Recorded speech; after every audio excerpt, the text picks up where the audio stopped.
दोस्तों, अगर आप बिहार के किसी भी एग्जाम की तैयारी कर रहे हैं, सिपाही, दरोगा, बीपीएससी, टीचर या बिहार एसएससी का, तो आपको पता है कि बिहार जीके का महत्व काफी बढ़ चुका है और इसीलिए इसको पढ़ना बहुत ही जरूरी है। तो सीरीज लेकर आया हूं बिहार का संपूर्ण भूगोल, जिसमें ए से लेकर जेड तक जितना भी लेसन लिखा हुआ है, सारा लेसन पढ़ाने वाला हूं।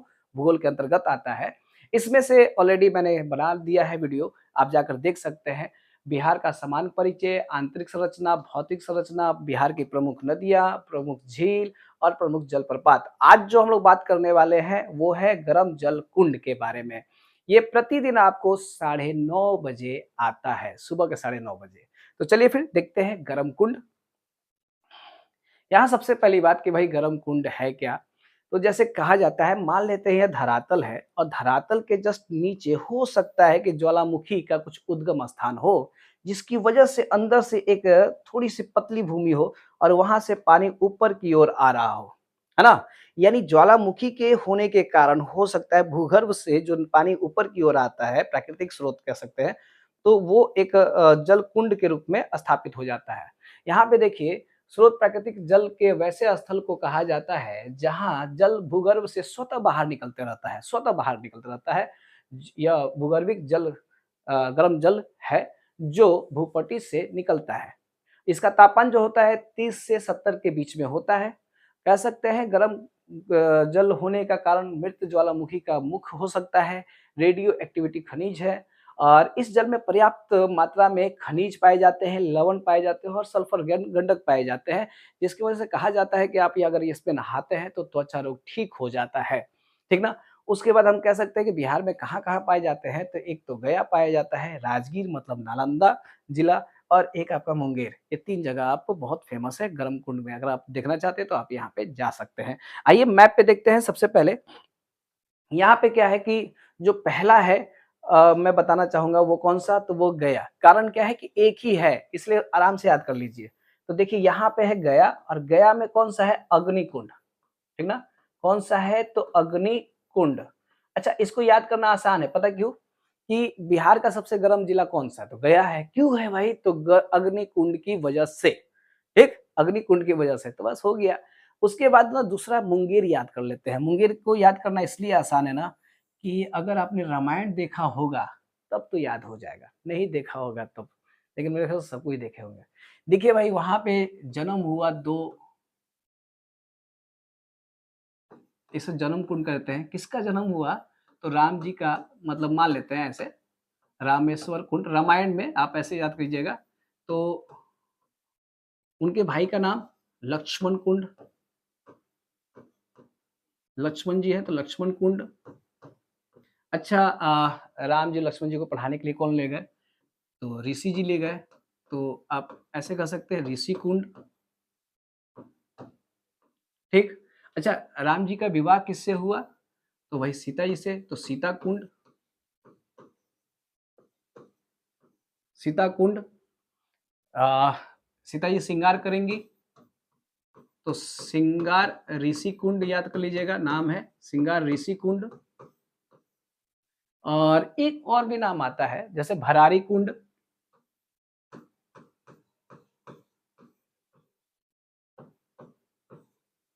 और अगर मैं बोलूं तो एक और याद कर लीजिएगा, वो है रामायण से नहीं, महाभारत से ये रिलेटेड है, भीम बांध, मोस्ट फेमस, है ना।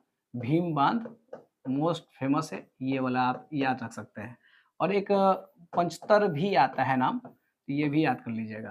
तो इतने हैं, कितने, ये पूरा जो लिखा हुआ है वो याद कर लीजिएगा। तो ये मुंगेर में है।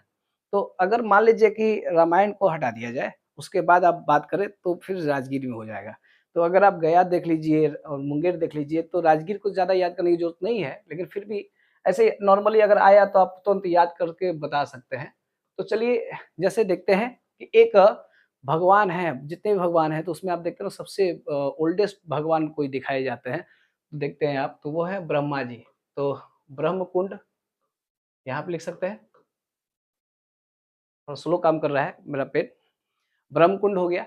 उसके बाद अगर हम बात करें यहाँ पे, तो सूर्य कुंड भी आपने नाम सुना होगा, सौरमंडल का केंद्र सूर्य कुंड, ठीक। उसके बाद अगर हम बात कहें तो यहाँ पे एक मखदुम कुंड है।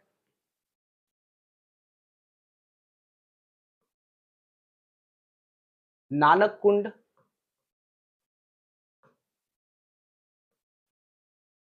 फेमस है। मखदुम कुंड, नानक कुंड ये फेमस है। एक गंगा जी कहाँ से निकलती है? तो गोमुख से। तो यहाँ पे आप गोमुख कुंड भी याद रखिएगा। तो इस तरह से आपका राजगीर में है, मतलब इत्मीनान से। अब यहाँ पे कहता है ना कि सबसे ज़्यादा बिहार का सबसे ज़्यादा गर्म कुंड कौन-सा है? तो ये है आपका ब्रह्म कुंड। 87 डिग्री सेल्सियस है, ठीक ना? कितना है? 87 डिग्री सेल्सियस। और अगर हम बात कर दें कि मुंगेर का सिर्फ पूछ दे, पूरे बिहार का पूछे तो ब्रह्म कुंड हो गया। अगर मुंगेर का सिर्फ पूछ दे, तो आप कहिएगा लक्ष्मण कुंड। ऐसे भी आप देखते होंगे रामायण में लक्ष्मण जी बहुत ज़्यादा गुस्से में रहते थे। तो यहाँ पे कितना हो जाएगा? 87 degree Celsius, sorry 67 degree Celsius. तो ये हो गया, एक ब्रह्मकुंड हो गया और एक लक्ष्मण कुंड हो गया। तो इस तरह से मानचित्र पे आप लिख के ना दर्शा सकते हैं और याद कर सकते हैं। ऐसे मैंने यहाँ पे मैप भी ये भी लिख दिया, दे दिया है यहाँ पे।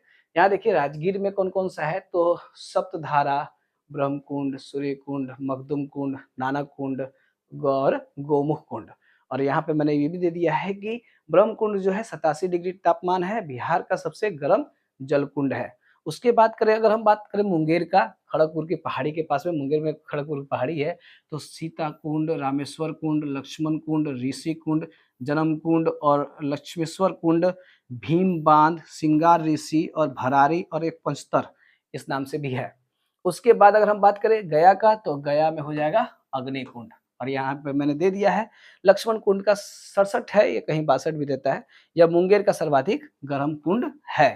तो डिग्री पे ना जाइए, बाकी आप समझदार हैं कि भाई अगर राजगीर पूछा तो याद कर, मुंगेर पूछेगा तो आप कहिएगा कि हाँ भाई लक्ष्मण जी सबसे ज़्यादा घुसेले हैं या गर्म कुंड है वो, ठीक? तो ऐसे आप याद कर सकते हैं। तो ये एक बहुत छोटा लेसन था, इसलिए आज का टॉपिक इतना ही रहेगा। कल हम लोग बात करेंगे बिहार के प्रमुख राष्ट्रीय पार्क, अभयारण्य और पक्षी विहार, ठीक है? तो ऐसे ही रोज़ आपको वीडियो मिलते रहेगा सुबह 9:30 बजे। मिलते हैं नेक्स्ट वीडियो में, नेक्स्ट टॉपिक में। आज के लिए जय हिंद।